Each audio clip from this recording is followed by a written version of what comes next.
Apa-apa kok sono meneng wae nggo gayeng-gayeng. Gayeng kok lara. Gayeng-gayeng kok nyongsorokke kanca. Ayo kudu ngono ya carane. Siji kanca kudu lara-lara, loro kudu kewirangan. Kuwi gayeng-gayeng. Kapokmu kapan Udawa teka ya. Udawa iki nek wis nesu tanpa omongan langsung ngantem kok. Ngandel ora. Oh, malah melirik. Antem meneh mawon. Modal. Balik ayo. Sing cangkeme mbot tuthuk sirahe. Modal. Terus mlaku gleleng. Lho. Jagat pesan Bathara Wayabta jagat. Koko Prabu. Nggih. Dereng ngantos paripurna anggen kula nampi sabda pangandika paduka. Menika wonten satunggiling nalindra ingkang sowan ngabiyantara wonten ing Projeng Ndarawati mongko kula dereng nate wanuh. Menapa menika sumitranipun paduka Kanjeng Koko Prabu Mandura? Aja ngawur-gawar Yai. Yen adan dikepiyokno wae pun Kakang kuwi ora nate sambung kalawan Nalindra Manca Praja. Ayake Ratu Sugih Mlegedhu iki. Inggih. Ketawisipun kados pundi sawangen? Sandhangane sarwate ting glebyar mawa kencana jamrut hergeni Mas Mutiara. Wah, edan. Ing atase ratu kok senengane pamer kaya ngene iki. Tangan drijine 10 dinggoni ali-ali kabeh. Inggih kasinggihan mekaten Koko Prabu. Yayi, Wonten dawuh. tumuli timbalono. Apa wigatine dene ana Nalindra sowan mongko tanpa tinimbalan? Yen pancen niyate becik, Yai Prabu kudu nglungguhi bawa leksana, nanging yen mung arep gawe geger, mbebudhek banyu bening katentremaning Projeng Ndarawati, aja melu-melu. Pun Kakang dhewe kang bakal mundurke ratu iki. Koko Prabu lenggah ingkang prayogi. Ya, Kresna. Kisana sampun kinten kula tumambuh. Yekti sepisan menika kula wanuh. Kisana menika Nalindra saking pundi? Sinten jejulukipun Kisana? Kisana sampun kinten kula tumambuh. Yekti saweg sepisan menika kula wanuh. Panjenengan menika Nalindra saking pundi Kisana? Kisana keparenga kula tumambuh. Koko Prabu. Nggih. Kula dangu kok ngendelke mawon. Lho, Lah mbok menawa si Adi nggone dangu kurang sura, kurang seru. Mbok menawa kurang seru nggone si Adi dangu marang Nalindra iki kurang ngerti sarta ora krungu. Merga kupinge ya ditretes sinten semono akeh. Inggih Koko Prabu radi sura, rada sura, rada seru. Kisana sampun kinten kula tumambuh yekti saweg sepisan menika kula wanuh. Panjenengan menika Nalindra saking pundi? Sinten jejulukipun? Kisana. Ki panjenengan menika Nalindra saking pundi? Sinten jejulukipun? Koko Prabu. nggih. Menawi mripatipun mendana. Nanging kok mboten ngertos dipun dangu. Wah, lah cilaka iki. Setyaki wonten dawuh. Ana dayohe rada budheg sajae. Mbok menawi mekaten dipun jawil kemawon. Mbok menawi sarana dipun jawil saged mireng. Yo, coba jawile Setyaki. Ih, kula semanggaken paduka Kanjeng Koko Prabu. Nggih, wae wonten dawuh. Wah, tenan kok. Wonten dawuh sinuwun. Kowe didangu karo Ratu Ndarawati. Didangu jenengmu sapa lan asalmu saka ngendi? Wah. Ora sangguyu diwangsuli sik. Oh iki. Kisana. Sampun kinten kula tumambuh yekti saweg sepisan menika kula wanuh panjenengan menika Nalindra saking pundi? Sinten jejulukipun? Alah. Menawi paduka dangu kalian kula, nggih. Pangestunipun kula sowan mriki piyambakan kemawon sinuwun. Koko Prabu, Piye? kok mboten gathuk? Lah wangsulane piye? Kula dangu naminipun asmanipun sinten, jejulukipun sinten, saking pundi kok ngendikanipun piyambakan kemawon. Nggih wonten dawuh. Jenengmu, jeneng. Nun, jeneng. Oh, nami. Ayo. karo nggonmu, omahmu ngendi? Negari kula. Lah, wis ke matura. Nun amit pasang kali mantabe tinebene ngilodoni demawing tawang tuwa. Menawi paduka sinuwun dangu kalian kula. Kula wingking saking negari Kandaswari. Negari Kandaswari. Nggih. Kula pun Prabu inggih menika Jaka Mardapa. Jaka Mardapa kasinggihan panjenengan ingkang lenggah wonten negari Kandaswari. Sanes. Lho. Lajeng kula menika andhanipun Kanjeng Koko Prabu inggih menika Sastra Mardapa. Kula pun Jaka utawi Jaya Mardapa. Oh, Rayinata. Nggih, Rayinata. Wingking saking negari Kandaswari. Sanes. Saking pundi? Saking Kandaswari. Koko Prabu. Nggih. Mbok panjenengan mriki kula tak mriku. Lho kok kowe kene jalan piye? Kula sampun mboten saged matur kanthi swara menika sajaipun pancen nuwun sewu radi mboten mireng. Engko aku sing nyambung rembug. Oh inggih, inggih. Lajeng wigatosipun menapa dene paduka rawuh wonten negaring Ndarawati? Estunipun wale-wale menapa kepareng kula ngaturaken sembah pangabekti kula kunjuk. Inggih sampun kula tampi. Lan lampah kula wilujeng. Inggih, syukur menawi mekaten kula nderek bingah. Menapa kepara saestu kula menika sowan dhateng negari Ndarawati. Inggih, mriki menika negari Ndarawati. Menawi ngaten panjenengan menika ingkang jejuluk Prabu Kresna. Inggih. Kula Prabu Kresna. Lho. Lah lajeng sampeyan sinten? Lah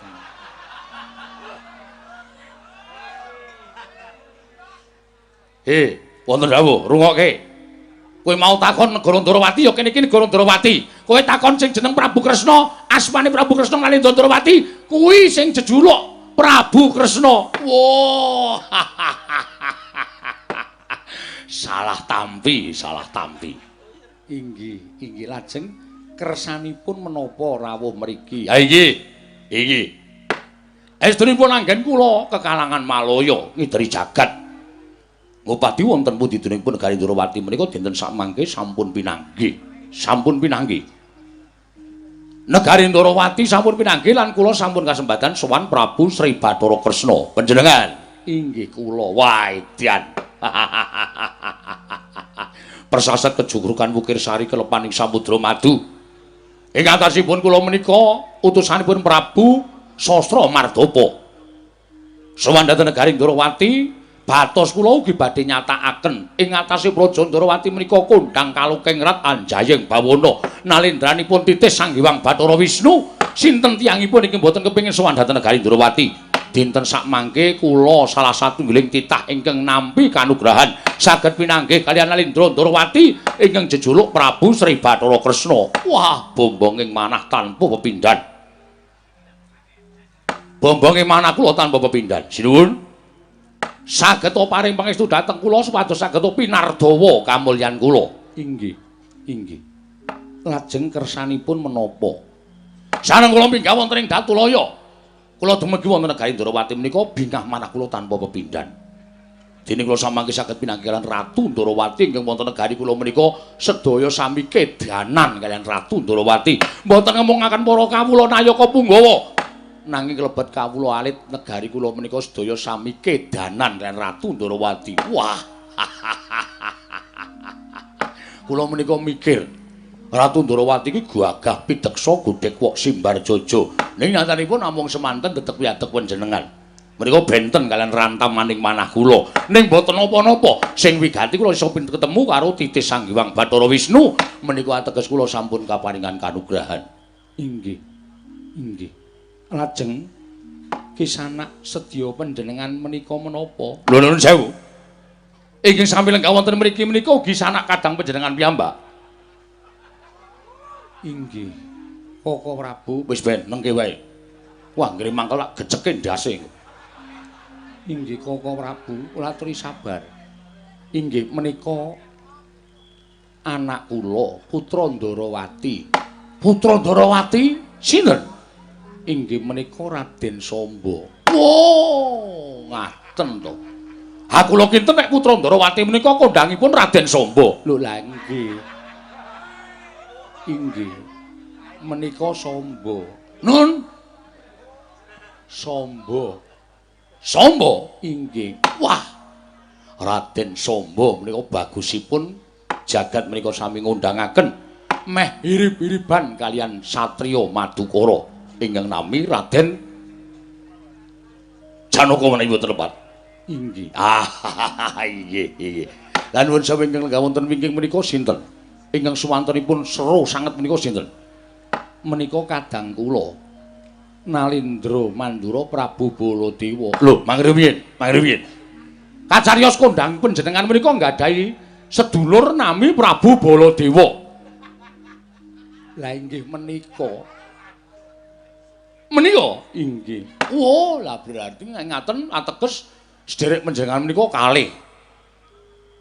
Aduh, Koko Prabu. Koko Prabu. Nggih. Ditambah-tambahke Kyai Kresna. Raos kula sampun boten kiyat. Wis dipeksa atine. Tak omongi. Jenengmu mau sapa? Jaya Mardapa. Jaya Mardapa. Yen kowe arep tepung karo aku ya iki kadange Werda Kyai Prabu Kresna ing Mandura. Aku Baladewa. Baladewa? Ya. Walah. Ratu Digdaya Sekti Kalintang jayaning perang. Negarinipun boten nate ketekan mungsuh merga wedi karo Prabu Baladewa. Biya. Samangke kula sabet-sabet jagung kalian panjenengan menika kanugrahan tumraping kula. Sembah bekti kula kunjuk Prabu Baladewa. Ya, tak tampa. Pangestuku tampanana. Kula pundhika jimat paripe dayanana ing kasantosan. Oh, kudu seru ngono kuwi kok Kresna. Nyatane barang aku seru ya nyambung terus kok. Inggih. Lajeng wonten wingking menika piyantunipun alit menika Senopati Ndarawati inggih menika pun Setyaki. Nun. Nah, satriya ing Garbaruji Raden Setyaki kadang kula taruna. Nun. Adine Kyai Prabu Kresna jenenge Setyaki, satriya Garbaruji. Wo, Raden Setyaki. Lah, rak tenan to. Kudu pancen kaya ngono kok kudune. Wah, Raden Setyaki, kula ngaturaken bekti kula kunjuk Raden. Yo, tak tampa Prabu Jaya Mardapa. Nun, kok mung gemremeng? Iki ora gemremeng, wis ditampa sembahmu. Wah, matur nuwun. Lajeng keng wonten pingking piyambak menika sinten? Pati Ndarawati pun Udawa. Lho, jare cendhak. Kok dawa? Wah, jan. Pati Ndarawati jenenge Udawa. Oh, Pati Udawa. Ya, wah, Rekyana Pati, kula ngatur bekti kula kunjuk. Ya, tak tampa. Pangestuku tampanana. Lah, ngono kuwi Udawa. Wis bengok-bengok ya men. Ketekan ratu bosok kupinge ngene kok. Ora krungu dijak omongan harus ora krungu kok. Nek ora seru ora. Nggih, panjenengan ku ngendika namung lirih Pati Udawa. Wedan ae. Wis seru kaya ngene isih dianggep lirih. Dipun prayogaken. Nggih, sampun prayogi. Prabu Jaya Mardapa wonten dawuh. Wonten wigatos menapa? Sowan wonten negaring Ndarawati. Nggih. Nadan paduka sinuwun dereng dangu wigatosipun menapa dene kula sowan. Nanging dinten samangke enggal-enggalan kemawon. Sabab kula sowan wonten negaring Ndarawati menika namung ngaturaken nawala. Nawala saking Prabu Sastra Mardapa wonten ing Kandhaswari negari kula. Wondene nawala menika kala wau kula mboten mangertos isinipun menapa. Nawala menika kala wau kula mboten ngertos babagan menapa namung kula kakandhenan nawala supados katur sinuwun Prabu Ndarawati. Mila sinuwun. Monggo latri nampi nawala menika mugi andadosna pangertosan bilih sinuwun Prabu Sastra Mardapa Ratu Gusti kula. Badhe matur menapa dhateng paduka Gusti kula ingkang sinuwun lumantar nawala menika tumuli mugi katambiya diwaji. Kagiatri sang kapirang urinangkul ginempit kempit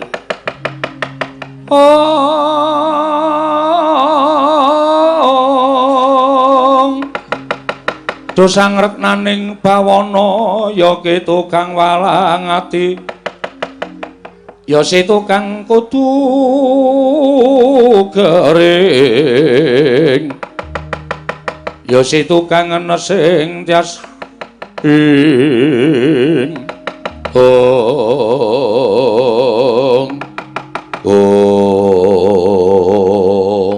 Yayi wonten dawuh Koko Prabu Barang Siadi maos surasaning tulis jroning Nawala lah kok katon rengu pasuryaning Siadi eneng apa Kresna yen dikeparengake pun Kakang ya kepengin ngerti sining Nawala saka Prabu Sastra Mardhapa Koko Prabu mugi andadosna ing kawuningan bilih surasaning tulis saklebeting Nawala menika kala wau bilih Prabu Sastra Mardhapa nedya ngelar jajana bedah negari Ndarawati kula kadhawan supados teluk wonten ngarsanipun Prabu Sastra Mardhapa lho piye kuwi mau surasaning tulis madyaning Nawala Sang Prabu Sastra Mardhapa badhe bedah negari Ndarawati lan kula kadhawan supados teluk wonten ngarsanipun Prabu Sastra Mardhapa kok Prabu lho arep bedah Ndarawati inggih kasinggan mekaten wah laguku karepe dhewe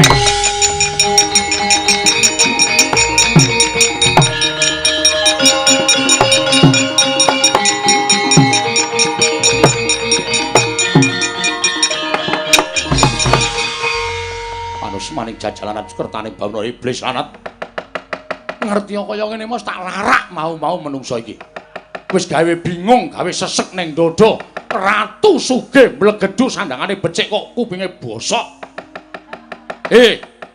Jaya Mardhapa Jaya Mardhapa weh wonten dawuh sinuwun kowe iki marang daya kok micek nyuwun pangapunten saben dinten piye campur sari kula nyuwun pangapunten sinuwun barengipun kowe tak kandhani kowe ngerti ora isining Nawala iki mbok aturake marang Kyai Prabu Ndarawati kabedhau dada kula kapendhet manah kula mboten wantun weni surasaning Nawala mergi kula ajrik kaliyan Sang Prabu Sastra Mardhapa mila menawi dipun parengaken malah samangke kula badhe ngertos isining Nawala menika menapa lek nomripun ganyana gobokmu isining Nawala sing mbok aturake marang Kyai Prabu Ndarawati mau surasane pepundhenmu Prabu Sastra Mardhapa mau arep ngelar jajan lho menapa nggen kula kirang nggen kok nggelar kloso kok teng mriki Koko Prabu sabar lho Koko Prabu sabar ora sabar tak jupaki cangkeme kit mau setan ratatanan ngelar jajan tegesipun mbedah negara Ndarawati Kyai Prabu Kresna didhawuhi supaya nelok marang ngersaning Prabu Sastra Mardhapa wah padha karo ngilani dajaning wong Ndarawati ngiyas marang Nalendra ing Ndarawati kowe ngerti ora yen to Nalendra Mandra Prabu Baladewa kadange werda Kyai Prabu Kresna ing Ndarawati aja kok ketekan mungsuh sapa sing rasane Ndarawati elek wae mesti tak luruk nggone tak jueng-jueng kuwandane lah kok dadi kowe wani bakal bedah negara Ndarawati sumuk nyawamu pengen modar meruput kowe iya kula namung nindakaken wajib dene wonten menapa-menapa kula mboten tanggel malah sakmangke kula ngertos bilih isining Nawala menika sinuwun Prabu Sastra Mardhapa kepengin bedah negari Ndarawati malah ngeten kepasang yogya katuju inginu babar pisan langkung prayogi menawi kula ingkang badhe ngaturaken bandanipun sinuwun Prabu Ndarawati piye muni piye cangkemmu mau muni piye kowe Iya, kula ingkang badhe ngaturaken bandanipun Nalendra Ndarawati. Kowe arep ngaturke bandane Kyai Prabu Kresna? Iya. Kowe arep ngaturke bandane Kyai Prabu Kresna? Iya. Ayo Kage, newani bandanen Kyai Prabu Kresna. Kowe aja kok bakal mbondo karo Kyai Prabu Ndarawati. Nadyan kowe lagi nyenggol pakulitane wae konangan Baladewa tak dublak tungkak cangkemmu boko kowe. Eblis lanang. Paras main kancanan Baladewa kok warai. Ayo kene maju tanding karo.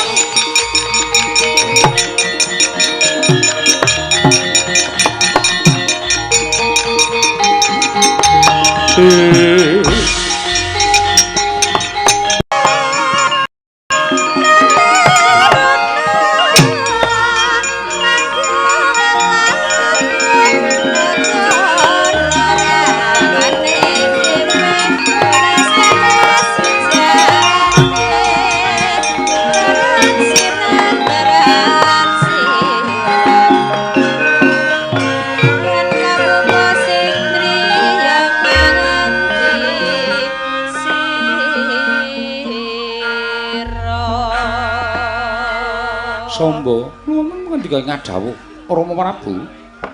Ora nyono babar pisan jebul negara Ndarawati bakal ketekan parang muka. Sang Prabu Sasra Mardapa saka ing Kandhaswari ingkang wis atur layang penantang nedya mbedah marang Praja Ndarawati.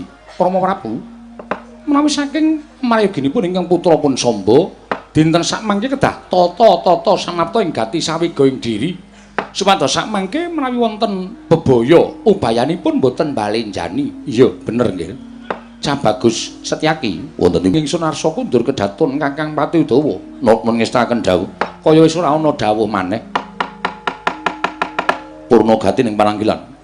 Sunarsa kundur kedaton jelek saking dampar kenara kinapit gambaran gading kadhiraken sangganing Promban Cedi manggung ketanggung Jaka Paloro. Ingkang sami ngambil upacara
Bilung wonten dawuh, Bos. Ora ngerti sangkan parane. Lah kok tinempun aku didugang karo Ratu Mandura sing jeneng Baladewa. Nganti gladran tiba ana sak jawining Datulaya. Tumuli aku mlayu ana ing kene ngawe karo kowe, Gok. Nuwun sewu. Lah kok saged dados perkawis kados mekaten panjenengan dipun dugang dening Sinuwun Prabu Mandura. Aku ora ngerti perkarane. Merga aku diutus dening Prabu Sasra Mardapa saka negara ing Kandhaswari ngaturake nawala ngendikaning Sinuwun Prabu Ndarawati yen to nawala mau nawala penantang tegese Sang Prabu Sasra Mardapa bakal nglar jajan mlengket negara Ndarawati karo negara ing Kandhaswari. Dadi murkaning Prabu Baladewa aku diunek-unekke entek amek kurang golek. Wungkasane tanpa taliwara aku didugang saka Datulaya. Wah, lah dalah kaya dikilani dadaning Prabu Jaya Mardapa. Terus sasampunipun sampeyan dipun dugang kados mekaten niat sampeyan aku ora trima. Tantrimane gepuk perang negara Ndrawati. Nuwun sewu, sampeyan niku ming dhewe lho. Sampeyan niku piyambakan. Aja sok kewanen, mengki ndak malah ora prayoga kedadeane. Nata Mandura Prabu Baladewa niku Ratu Digdaya. Anane duka mesti eneng perkarane ya merga saka Sang Prabu Sasra Mardapa kepengin bedah negara Ndrawati. Ngirimke layang penantang lah niku dadi murkaning Prabu Baladewa niku wis memper sinuwun. Tur mesti sampeyan wangsulan karo Prabu Baladewa. Ya mesti wae aku wangsulan wong nyatane aku dinek-unekke. Aku ora ngerti kenthang ki mulo nglakon. Nek mungsuh Prabu Baladewa niku nek dunekke, nek kepengin slamet meneng mawon. Dingkluk meneng. Ampun nyawang netrane Prabu Baladewa. Ah sampeyan wangsulan digajul tenan. Nganti kontak saka Datulaya niku men bejo biasane nek pun nesu tenan ratu wani bakal bedah negara Ndrawati gretel nenggala modar dina iki terus ngetokke nenggala saka epek-epek mak celonong sampeyan dinyunyuk bathuk sampeyan tuk lebur awak sampeyan dadi awu. Wah Baladewa mula ampun sembrana. Terus saniki kula tak takon, kok Prabu Sasra Mardapa arep mlengket negara Ndrawati, arep bedah negara Ndrawati nuwun sewu. Arep Prabu Sasra Mardapa niku lagi kalukengrat, lagi kuncara. Ning nek arep coba-coba bedah negara Ndrawati ngibarate kaya dene cecak nguntal bis kota. Cebol gayuh wulan wuta ngitung lintang tangeh kelakone cepak wurunge. Merga Ratu Ndrawati niku ora iso disepelekke. Nika titis Sang Hyang Bathara Wisnu. Ha kowe wis ngerti. Lah nek sampeyan ngerti ya aja pisan-pisan wani ajeng gepuk perang negara Ndrawati. Sami kemawon sampeyan niku soroh nyawa. Ora sah mungsuh Prabu Baladewa, mungsuh Senopati Ndrawati sing jeneng Raden Sencaki. Niku sampeyan bali kari jeneng. Pangkate tambah Kiai Jaya Mardapa. Niku mengke ditulis teng watu. Neng kijing ngono to? Nggih. Ayo apa ora medeni? Ning ewadene sampeyan ngeyel. Nggih monggo. Diteruske lek mboten trima atine gepuk perang negara Ndrawati. Kula sumanggake kula niki ming batur pangembating catur nuturi bendara nek diagem dene ora ya sudah. Apa boleh baut? Buat. Ngoten. Monggo majeng wonten ing negari Ndrawati. Dijajal nggih kena. Ning nek manut kalih kula nek mengke sampeyan kerepotan mungsuh wong Ndrawati, kula suwun mundur mawon. Nek sampeyan ngeyel kula ndak mengke kewuhan linggawa batang. Lho. Batange sapa? Batangmu kowe. Gomongi kok ngeyel ora. Tokok wonten dawuh. Bilung. Dawuh. Ning rasaku kaya ora trima. Aku kuwi ratu. Nadan aku andhaing Prabu Sasra Mardapa ning negaraku aku dikajeni, aku disembah. Neng kene dienggo pengewan-ewan. Tanpa taliwara ditendang karo Prabu Baladewa. Aku harus males ngudi tuwuh lara wirang. Rasaku iki. Nggih, monggo mawon. Ngatos-atos. Dongake aku iso mas lara wirang Jaga. Nggih, kula dongake muga-muga lepas parane jembara kubure. Wah, edan bilung ki omongane malah medeni. Sampeyan yo ngeyel kok monggo mawon. Nek mboten pitados mang ngrasake riyin, mengki mang taren kalih kula mlih. Yo, deloke kaya ngapa? Jero cethek kanthi dayaning wong Ndrawati kok. Nggih.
enthik si temunggul paten ana temunggul apa dosane ngungkuli mring sasama aja tindak kualat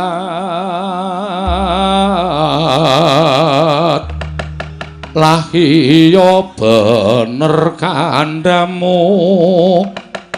lali sumber ketiwasan naglah kaya ndo mentang kaya kendhewa bringose tumpangke kuping kiwa tengen mandeng tampo kedhep soy Senopati Ndorowati sadurunge Garbaruji Raden Setyaki yo Wresni Wira Tambak Yuda Yuyudana Bima Kunthing kuwi jenenge tanggamu jenengmu kabeh jenengku kabeh Edian Prabu Jaya Martapa eneng waran Baliyo matura karo sinuwun Prabu Sasra Martapa ing kandha swari yen pancen bakal niat mblengket negara Ndorowati mbedah negara Ndorowati kelakon ngejeki negara Ndorowati lan ngukup pemerintahan negara Ndorowati watune iso nugel gulune Setyaki nyempal kuandane Senopati Ndorowati papo yen ngono pancen wis diantepi karo wong Ndorowati bakal dikukuhi negara Ndorowati dasar para nyata Setyaki eneng barat nadan aku ijen tanpa ruang nanging aku ora bakal mundur sejangkah mungsuh wong Ndorowati. Kendhita Yot mimang kadang dewa. Kowe Senopati Ndorowati lakon tak tugel gulumu tak sempal bebau kiwa telan tengenmu. Lakon aku ngukup negara Ndorowati. Ora sah bukan bebangal. Nang kene ditemtokke kowe apa Setyaki sing tekaning pati. Tebak dadamu meruput nggonmu sowan panguwasaning Gusti. Para maju tak nggo ganteng sirahmu kepala.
Pripun?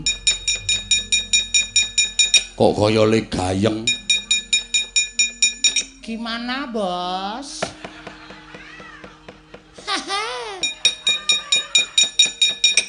Bilung kok cengengesan ngopo? Cengengesan mawon, sampean kandhani ngeyel.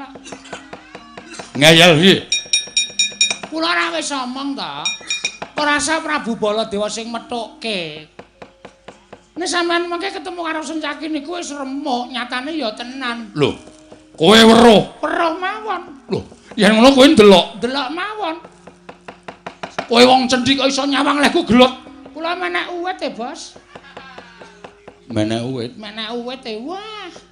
Sencaki diunekke Ratu Gustimu. Wani karo aku mruput nggon musuhan marang pawasane Gusti. Nggo gatheng dasmu majwa. Ratu Gustimu lagi ancang-ancang sampluk nggon rai diel aku wis modar kowe aku. Ora kowe iki njagoni sapa e? Njagoni sing menang. Njagoni sing kalah kena tekor. Ha iya. Ah iya domongi kok. Sencaki diantem diek tiba aku wis aduh. Semelang aku gok. Tarik diantem jes joget. Sapa? Kuwi. Kuwi iki sapa? Sinuwun Prabu Jaya Mardapa kuwi entuk ndontang. Lagi ngetok sithik sampluk Sencaki pies klekar aku kon yo mutar. Candak meneh antem pies. Ngono isih dicandak Sencaki gejloke lemah diet diantel nggon sikil kuwi jek jengklet sek pindhone nggon rai bres aku mutar kowe. Aku jen krungu ana wong suarane muni mutar cilik banget mau kowe. Nggih. Edan kowe. Kowe mangan bayarku ning ora mbelani karo aku. Nggih wegah kalah ana. Nek menangan yo tak jagoni. Terus bareng ngono terakhir Sencaki ketoke nesu. Candak rambuté Ratu Gustimu sedunke antem diel ning Sencaki mundur. Ngekeki kode karo Udawa. Pati Udawa. Pati Udawa mlayu brubut. Ratu Gustimu dibobrok jambak rambutnya antil karo Pati Udawa. Ties. Kontal. Pati Udawa mundur. Aku pikirku sapa iki sing maju? Aku ana sing bengok-bengok. Ae ya. Sapa? Pragota. Praguta. Patih Mandura. Melu andil. Candak rambutnya antil nggon jirabres terus guyu Pripun? Edian. Ora nyono nek arep dirubut telu aku. Meniku mboten ngrubut ning jenenge gotong royong. Meninggal rampung ngoten lho. Nek ora gotong royong ya ora rampung-rampung. Sing nomor 2 mau sapa, Gok? Pati Udawa. Pati ngendi? Pati Ndarawati. Wah, ngantem aku sak penake dhewe, tangane atose ra jamak-jamak. Iku nggegem watu kok. Men temonjo. Pripun? Sencaki Udawa Praguta mawon sampeyan ora iso ngalahke. Napa malih nek nganti liyane mengke malah mboten prayoga kedadosane. Ayo. Gene kekuatanmu ming semono. Wani karo wong Ndarawati sing arep nggo pamer apa? Ayo, aja leren. Asat keringetmu sudo karusanmu terus kaya piye? Rupak wani jembar wani. Jak omong meneng wae. Iki sapa iki? Iki sapa?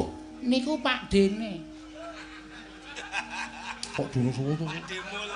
Pak Dene sapa? Pak Dene nika nggih niki sing ojok-ojoki supaya wani karo wong Darawati.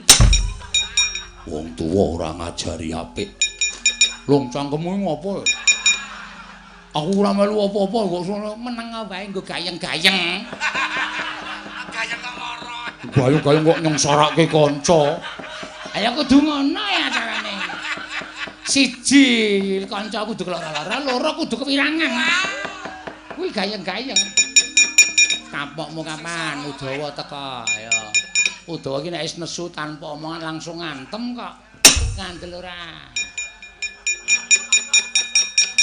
Domongi rasa wani wong Darawati ngeyel. Ngeyel senengane. Gawe nesune anu Darawati Pragata. Ha iya. Ha iya. Antem wae modar kowe. Ngeyel kandhane. Ora mundur labrak dhewe. Labrak tenan kowe. Ora sembrono. Pragata sepeleke. Pate Mandurae. Lho iki malah cangkeme madani tutuk mawon.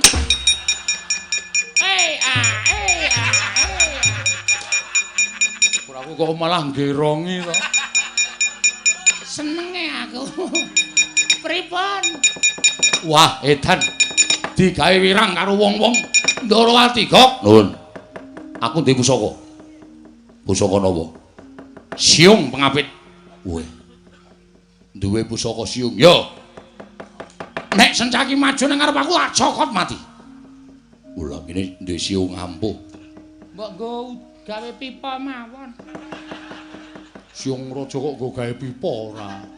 Rumangsane Sencaki maju, cokot mati. Iki tak nggo nyokot gajah kowe mati. Edian. Elok tenan siunge kuwi. Nek Sencaki maju, Cokot mesti mati. Udawa sing maju, cokot mati. Pragata sing maju, cokot mati. Bolot, cokot. Kodhok, cok ora. Piye ming sak kodhoke gayeng to? Mosok ratu kon nyokot kodhok. Wah, cokot tugel gulune kabeh wong Darawati kukup negara Darawati. Ngatos-atos nuwun Prabu Jaya Mardhapa.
Setyaki mlayu-mlayu bocah. Oh, Prabu ketiwasan. Tiwasan piye? Sekawit kula kadhawuhan ngunduraken Prabu Jaya Mardhapa. Ya, sabanjure nanging jebul Sang Nata Prabu Jaya Mardhapa menika sekti kalintang jayaning perang. Senopati Darawati kok nganti kalaki nek cara aku isin. Mboten perkawis kawon. Namung piyambakipun ngginakaken daya kasekten. Lho, daya kasekten piye? Piyambakipun ginakaken siung pengapit kula dipun cokot. Kula gladrahan boten eling lajeng dipun getak. Kakang Pati utawa dipun cokot ugi boten eling lajeng dipun getak. Ora Bu kula sumanggaken. Wah, dalan karepe dhewe. Sing mencine Baladewa ki mengkari lenggan, nyawang karo sing enom-enom ki do temandam. Ning mangune kudu nggunakake tenagane wong gerak. Sedaki wonten dawuh kon piyak salandhean Wadyabala. Latran jange dhewe kaya apa dapure Jaya Mardapa. Iso nguli kadetane Baladewa nyembah selae taun karo dapure Jaya Mardapa.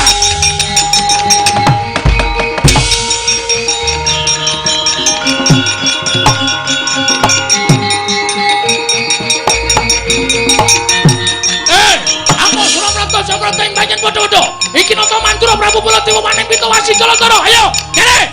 Pengen tinjong akhirat nyawamu. Ademono Baladewa Barat.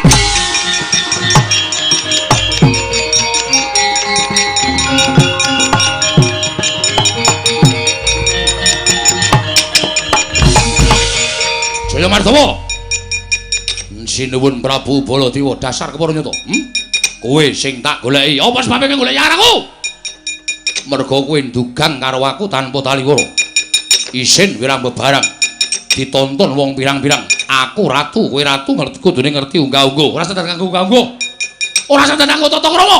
Tekamu nang negara Ndarawati bakal bedan negara Ndarawati. Kowe ngiyas karo wong Ndarawati, kowe ngilani karo wong Ndarawati. Padha karo kowe ngilani karo Nalendra Mantura Prabu Baladewa. Ora minggat saka arep aku cokot siung pengapit mati dening aku. Piye? Muni piye kowe? Muni piye?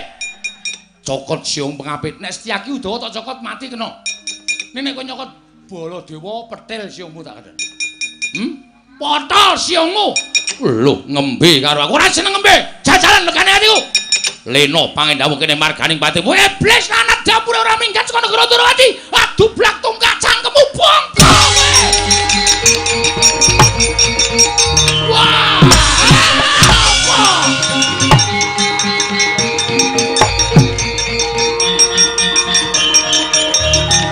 Ayo Kakek, Baladewa nemen.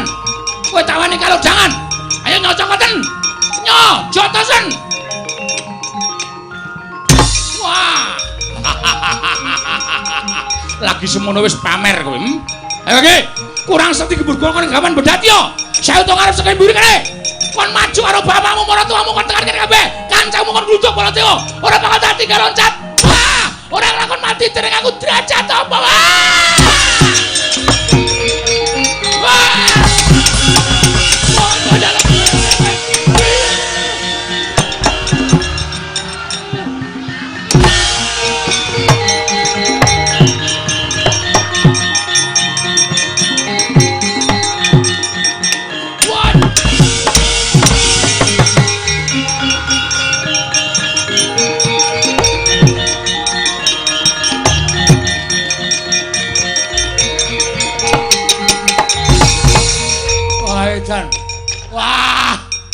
Edan kok. Pripun? Kula ndelok kowe mesake kok. Wah, Baladewa ki nek perang ngawur. Baladewa nek ngempok perang ngawur jare Baladewa ki menangan jebul ana sing ngewangi. Sinten? Dalange. Aku arep mlayu didekep ora iso mlayu aku. Ditindai awake, monggo awake gedhe ora jamak-jamak. Wah, edan. Aduh mati aku. Aduh. Mripatmu kuwi. Hus. Bilung mesti wani. Mangkel aku. Apa ora kowe saiki mungsuh Baladewa mudhar ora? Menungso ora tatane ya cakoten Baladewa. Cakoten. Ora pitel siomu aku meguru karo kowe 20 taun. Aku kono malah nantang mati dening aku. Aduh blak tungkak cangkemmu bongko kowe jeprot. Waduh ora entuk nggon aku. Lho, kok iso? Iya. Mau ora ya pesen sik. Aku dadi ra iso entuk nggon. Pesen sik ngaten lho. Wah, keparat aku mangkel karo mbilu. Ora sampe aku, Non, ora sampe aku wis saiki. Nggih ampun ngaten. Guyon kok njur serius mah aku. Kula ya mesake karo sampean, Gok. Nun. Ora delik ning jogangan apa, Gok? Wektune mepet. Wis setengah loro kurang isih nganggo jejer meneh engko ndak ligoro-goro kesuken. Oh ya wis. Ati was goleki jogangan nih aku mah.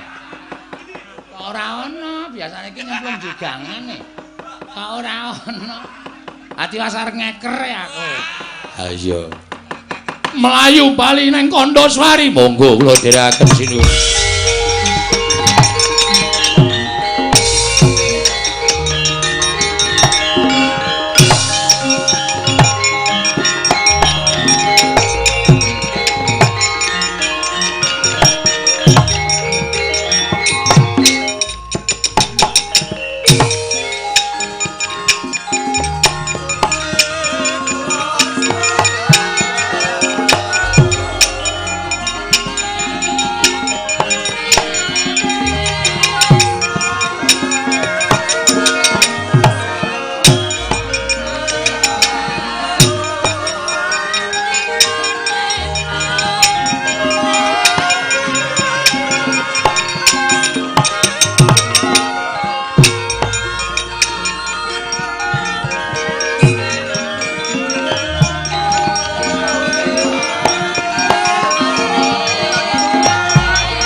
Sri Baladewa Narpati duwe nares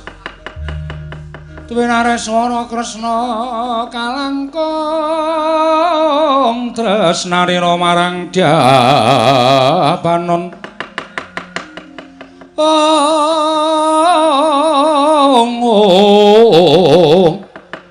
marang Dyabanon Cinawi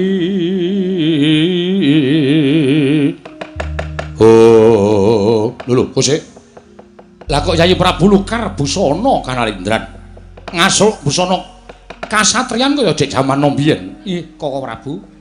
Apan kula sampun manggihaken srana anggen kula badhe damel murinanipun Nalindra ing Kandaswari Prabu Sastra Mardapa. Oh ngono. Inggih. Carane piye?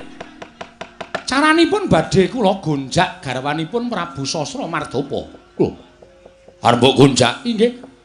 Lah apa kira-kira garwaning Prabu Sastra Mardapa gelem ngladeni kalawan Siadi? Mangke perkawis menika gampil ing wigati kula badhe manjing dados maling aguna ingkang kula colong garwanipun Prabu Sastra Mardapa.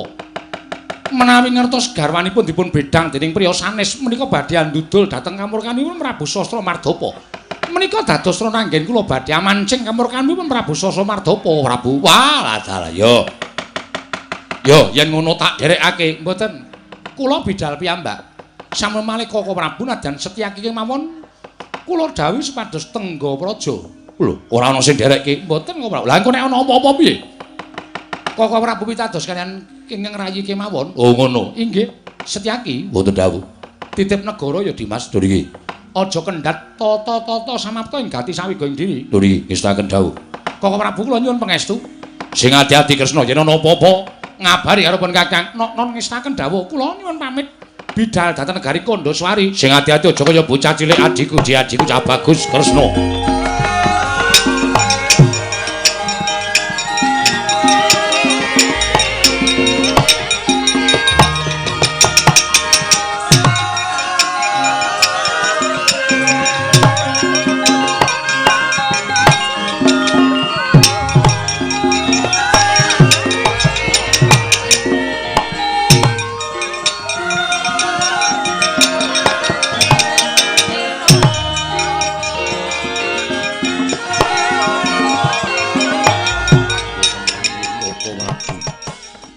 Durawati teka ngagem busana cara kasatriyan. Ya Arjuna. Aku ingkang prapta. King menapa katingal dawah saking Dirgantara. Yen tak critake mestine bakal dawa lakone. King menapa paduka sak menika mboten waloka dhateng Kang Rayi. Arjuna. Ndarawati bakal dibedah dening Prabu Sasramardapa. Nalika semono aku ndhisiki supaya gawe murkaning Prabu Sasramardapa ning negara Kandaswari. Nanging lah kok jebul wong-wong negara ing Kandaswari mau pancen digdaya sekti kalintang jayaning perang. Ketitik nggonku gawe kamurkaning Prabu Sasramardapa, srana aku angewat marang garwaning Prabu Sasramardapa. Konangan karo Brahmana pujangganing praja kang aran Begawan Brahmana Kanda. Tumuli aku digetak kontal tiba adoh tiba ning mapan kene. Janaka kepasang Yogya katuju ngene. Ayo, Yayi, aja nganti kesuwen. Dina samengko ewange-wangen pun Kakang ngadepi mungsuh saka negara Kandaswari. Monggo Kaka Prabu kula dherekaken.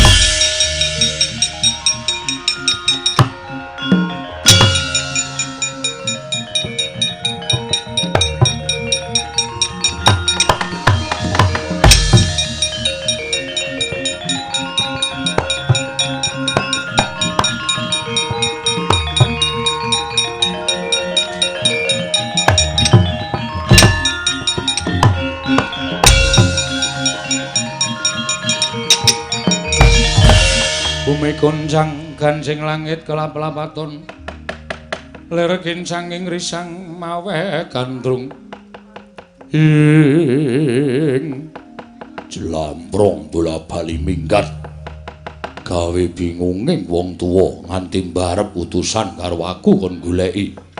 Wah, kudune aku wis leren ning Jodipati tak duwe kewajiban goleki cahidan. Pendak-pendak minggat. Tobat. Raden, Kakang Mas, kula ingkang sowan, Raden.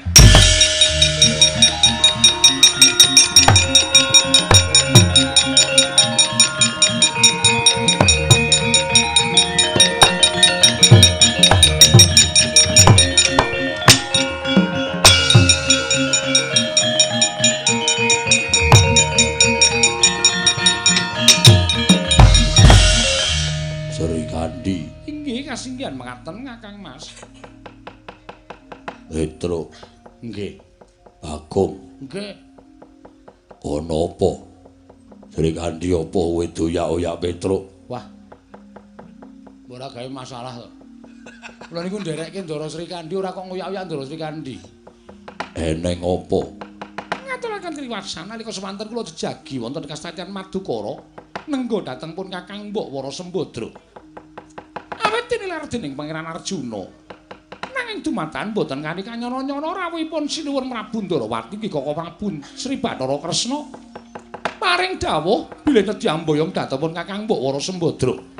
Nanging wonten petangan ganjil ingkang kula sumerpi Raden. Petungan ganjil piye? Kula mboten dipun saruwe dening Kakang Prabu Kresna, panakawan mboten dipun saruwe dening Kaka Prabu Ndarawati. Kumuliagan kisah saking Kasatian Madukara kuwatir ing raos sing manakula menawi Kakang Mbok Wara Sembadra menika dipun dusta tuwin dipun boyong dening panjalmaning mangsa ingkang memba Nalindra Ndarawati kula semanggaken. Wah, lelakon aneh-aneh wae.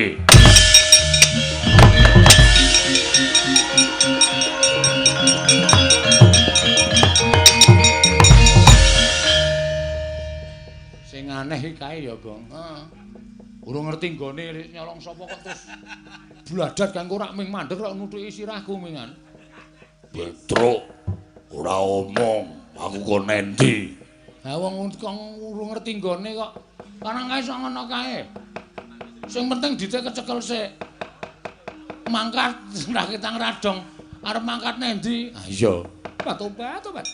Aku dhewe ya ora ngerti Petro menyang endi bakal goleki Kakang Mbok Wara Sembadra ning aku percaya Raden Werkudara luwih limpat lantep anggraitane. Wah nggih. Wis kono masa apa, Rong? Semana ajeng temu ndi? Awar ngaso. Aku lho, kowe ngaso njaba. Wo. Seradil. Kait iki.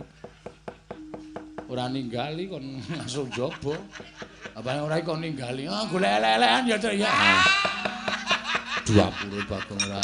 Yo kok yo ditututi Ndara yo.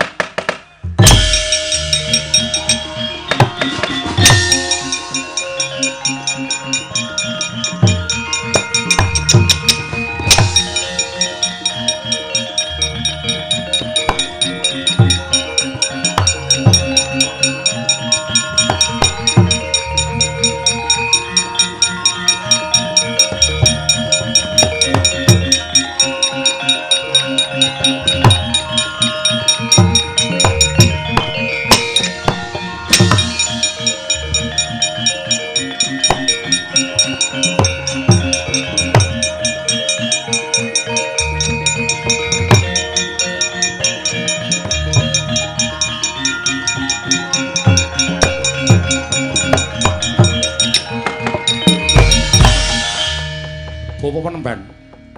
Wonten dawuh sinuwun. Wanita sristring warni menika lintunipun anak kula ingkang sampun kula getak kendhang kapracundhak. Inggih menika ingkang namipun Wara Sembadra kinarya lintu garwa panjenengan anak Prabu Sastra Mardapa. Waduh ladalah jagat Dewa Bathara jagat Pangestungkara. Bapak Nemban wonten dawuh nggih. Nyuwun sewu lho. Yen ditanding karo anakmu kok peksa isih pilih Kiki. Inggih mila menika kula menika rak matur lintunipun kedah langkung sae. Monggo nyatanipun menika putri ingkang sampun kondhang kaloka mboten wonten timbangipun. Nanging ngaten kula ngaturaken panuwun Bapak Penemban sami-sami nggih sami-sami. Biya.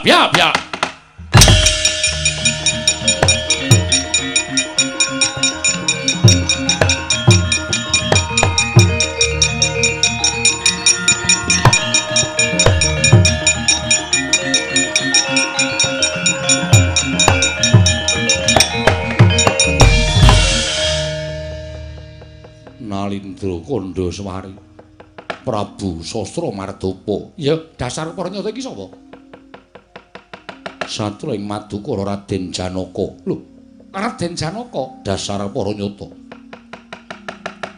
Siji, kowe wani bakal bedah negara Ndarawati. Angka loro, kowe nyolong bojone Janaka. Ndawes padake garwaku Wara Sembadra ning kene. Ayo nek pancen kowe iso bedah dadane Janaka, Sembadra, kukupen Ndarawati dadi kukupaning Ratu Prabu Sastra Mardapa, metu jaba keparat.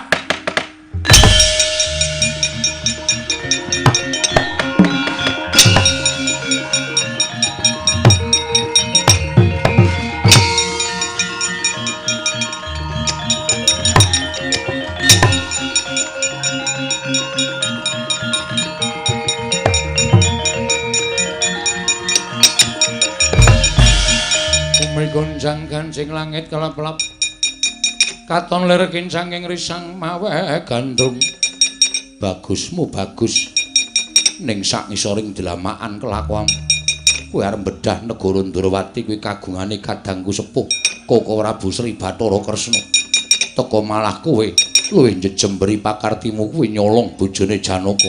Ayo sirnakno sing lanang dhisik sing wedok kukupen jebol dadamu parat.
Lingsem lho isin piye kula sampun sumbar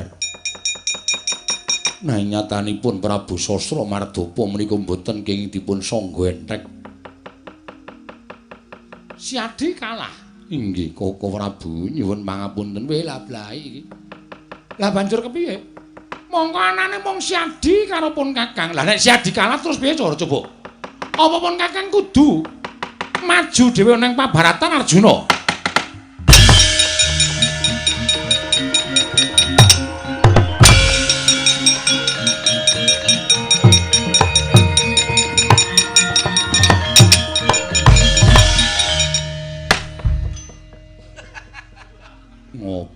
Ngopo piye? Minggat ra tau omong. Mbarep goleki sing dikongkon aku. Wah. Ngeselke wong gerang. Wis Werkudara wis.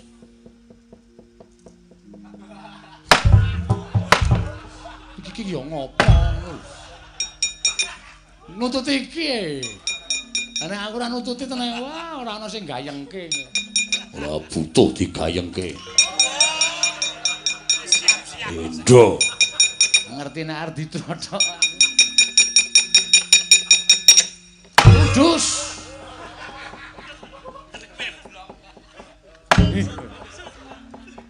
Sorry ora. Ora Kudara wis aja nyengeni Janaka. Ning iki ana perkara. Perkara apa? Ndarawati arep dibedah ratu saka ing Kandaswari jenenge Prabu Sastra Mardhapa. Sapa sing arepani bedah Ndarawati? Prabu Sastra Mardhapa. Janaka tak gol-gol dadi jagoning Ndarawati ning kalah karo Prabu Sastra Mardhapa. Wah, menungsane menyang endi? Jarene Sri Kandi malah Sembadra barang ilang. Koko Prabu, Wara Sembadra mapan wonten negari Kandaswari dipun kukuh Prabu Sastra Mardhapa. Lah dalah, lah kok malah werna-werna lakone ora Kudara jaluken paten ana Sastra Mardhapa. Yo.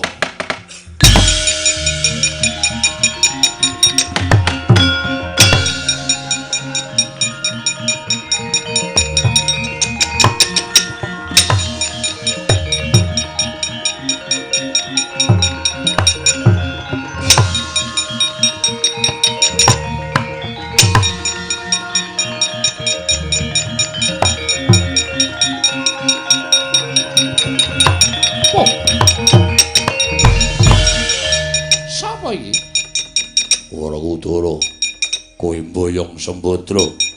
Sapa? Prabu Sastra Mardhapa. Kowe sing arep bedah Ndarawati sing ngukup Wara Sembadra. Dasar kepara nyata.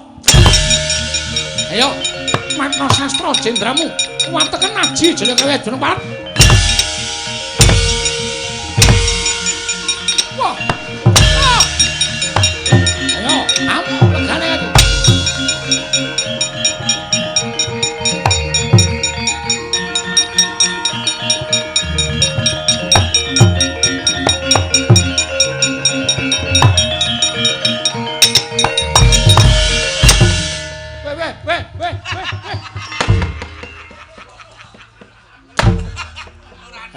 Senengane ngono iki ta. Wegah aku ameng dibodhuk terus arep nglekar tak. Ngono kok nesu. Marai ora imbang. Cangkemmu. Wah, aku jane sarep pekewo. Ha pripun? Pedro. Nun. Sastra Mardhapa tak tendang ora apa-apa. Ha firkek mboten. Aku nek ora serius das-das iki. Ditenang ora apa-apa. Ora apa-apa. Wah, dian. Koko kacamata. Wah, iki cangkem apa to ya? Kon serius kok angel lho. Iki nek ora serius ki das-das e. Ora temomo. Dian, ampuh tenan. Rupane kaya apa to Sastra Mardhapa? Ratune ming cilik ning Digdaya. Elok tenan. Oh nika to? Sing joget-joget niku to? Iya. Numpak jaran? Ora. Sik gak aku. Kose to, apa kok dados-dados to? Niki terus pripun? Kresna nendi? Nah, ngoten mawon mang tak golekke ora. Ngapa? Kang Rayi kalah. Werkudara ya kalah. Kalah. Kalah oke. Ping 4 lho isa.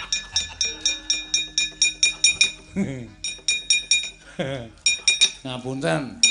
Wah, aku kalah. Kresna kakangku mangsa Budawa.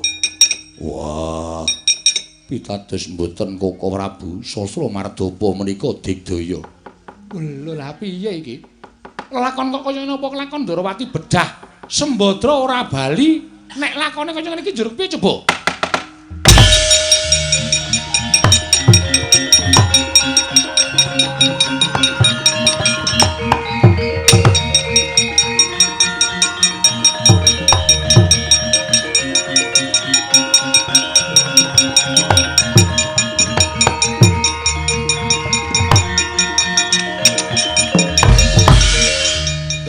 nata saking kutha sang Kurakula yen namatosa sang Sri.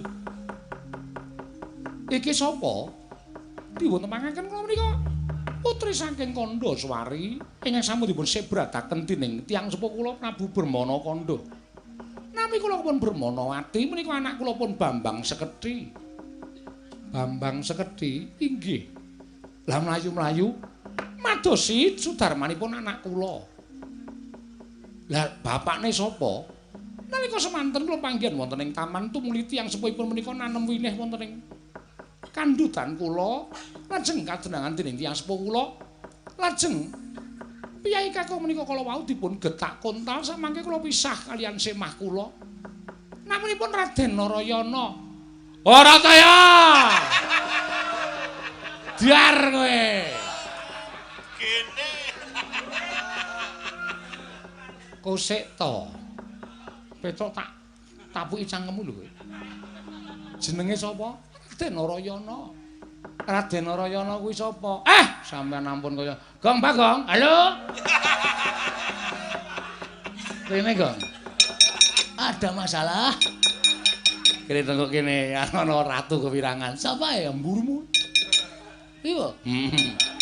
Kene tengok kene. Kene aku sing memperjelas.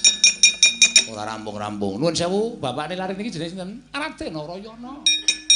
Kula caosi prisa. Raden Narayana niku menawi ngagem busana kasatriyan menika naminipun Raden Narayana. Ning nek pun ngagem busana kanalindran dudu Raden Narayana. Sop sinten? Panjenengan sinten? Kula Petruk. Panjenengan Petruk menika sinten? Petruk menika abdine ingkang Rama, garwane Patobat. Kira Petruk kula nyuwun dipun tedaken. Inggih menika garwa kula menika wonten pundi? Sudarmanipun anak kula menika wonten pundi? Dos pundi kersanipun?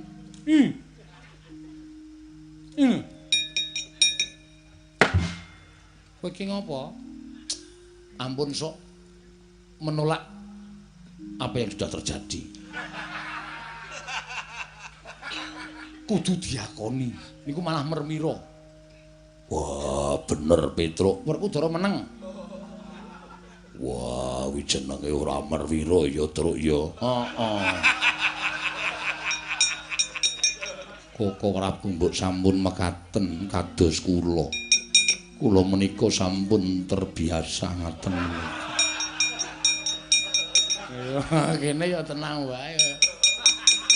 Kula blakake nggih. Aku isin ora usah isin jeneng ngono kuwi ora usah isin santai wae. Kula sing ngomong, sampean mingkari tenang mawon. Nek sampean ora iso nampa, kula sing ijab. Hus. Diapurmu ora. Sinten iki ora Petruk? Niki lho. Napa pasturyane pangling? Rak mung nganggo busana kanalindran karo busana kasatriyan to. Nek cara kasatriyan jenenge Raden Narayana. Nek pun dados nalindra menika sejuluke Prabu Sri Bathara Kresna. Batobat Raden panjenengan kok kendel kemawon menika dos pundi Raden?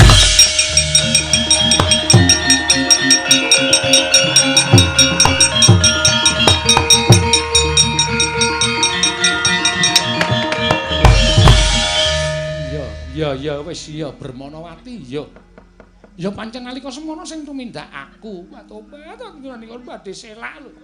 Niku badhe selak lho sakit mana kula sakit. Ora aku ora arep selak. Kok Prabu nek mboten saged ngakoni kula akoni ya ora apa-apa. Kowe iki ngalup bae. Sapa-sapa arep dialup, sapa-sapa arep dialup ora sak penake dhewe ora. Lah witikno nek panjenengan kayane kok kabotan. Kayane. Menika ingkang putra dipun wilujengaken dening Iwang Kulon Bathara Nrada tumuli dipun paringi tenger Bambang Sekethi.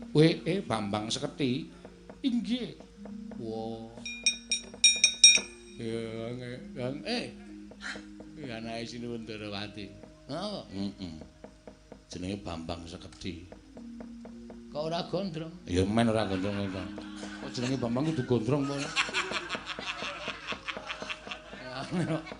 Oh, cuma jenenge Bambang kudu kuciran, ya ora mungkin. Ora mesti kok ya.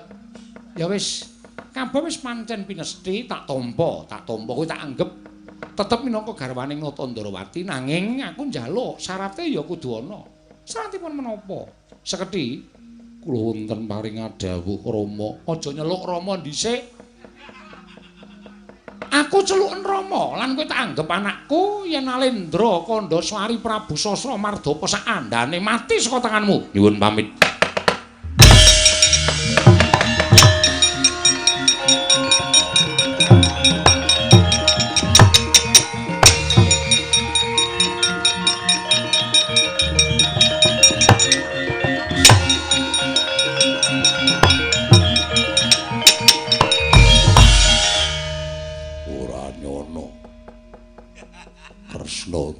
Glenes. Sampeyan ki ya ngapa to ya? Mbok wis gek tindak rono dadak mbahas kaya ngono barang ora. Wah, sing ora rame ngaku ya, Truk. Oh, pancen panjenengan niku jempol. Jempol dilebokke driji ndas.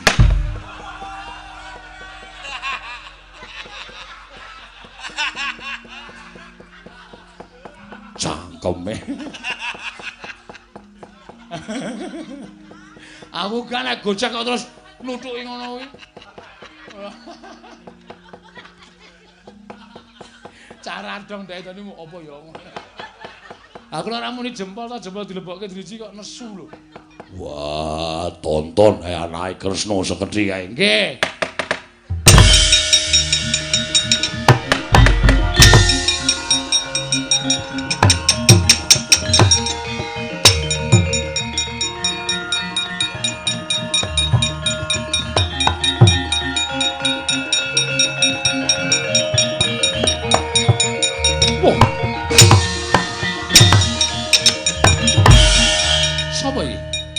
Bambang Sekedhi.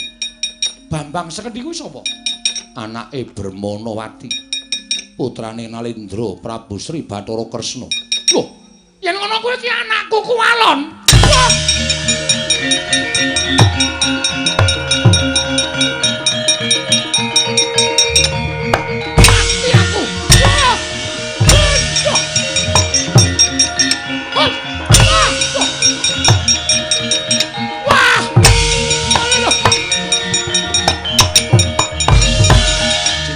Mestakaning dening Sang Bambang Sekedhi. Nalika semantuna Nyayo Baskara ditimangsa ical wujuding Prabu Sasra Mardapa panjalmaning wahyu kamulyan.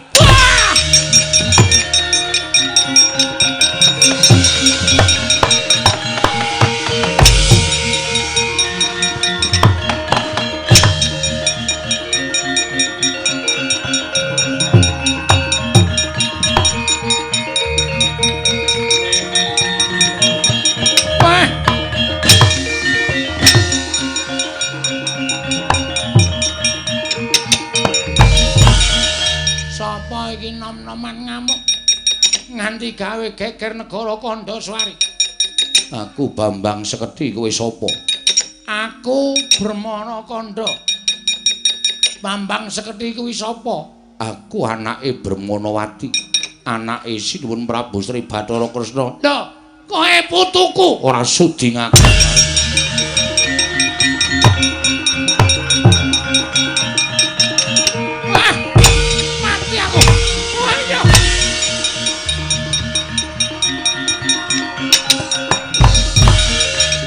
Mestakaning dening Sang Bambang Sekedhi nalika semanten nganti kaya banteng ketaton tandange Sang Bambang Sekedhi ical wujuding Brmana Kandha panjalmaning Bathari Sri Dewaning Boga Wangsa dhateng negari Ngamarta.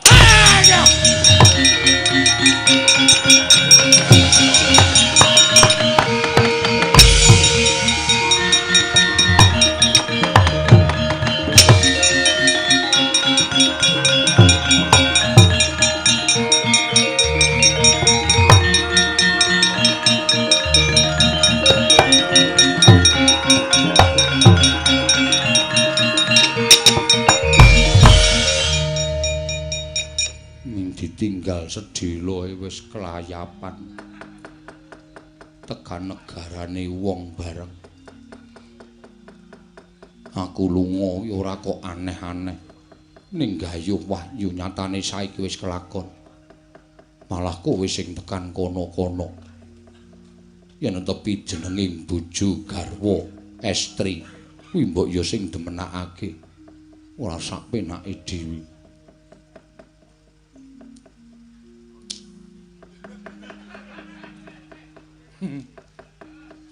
Apik lho. Sing kakung nesu kok mung ditoleh. Ngono ta. Mung diencepi tok.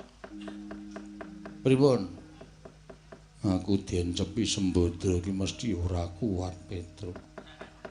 Sembadra nek wis menjep elok tenan. Aku tak mulih sik. Oh, ora Sembadra. Aming diencepi. Aku tak mulih sik. Ora usah mulih, esuk iki wayangan dhewe kok mulih. Ora usah diperlok sing werna-werna. Kumpul kanca padha kanca. Nek dadak aneh-aneh. Gus, Dara arku Dara. Yo, Petruk.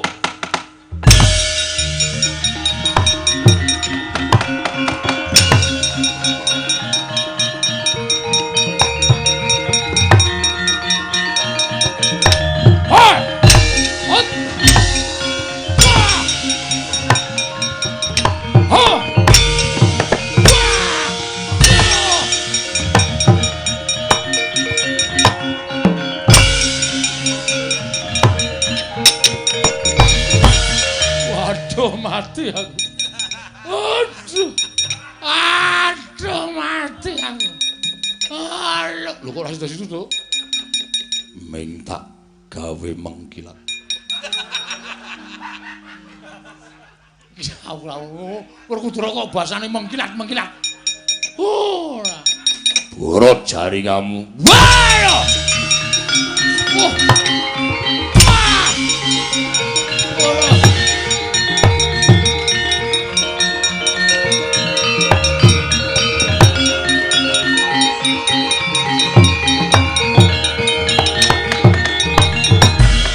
Arsa madangi jagat tuk mungup-mungup paneng sapucaking bukir marebak bangsa mirat keneng soroting surya mega lan gunung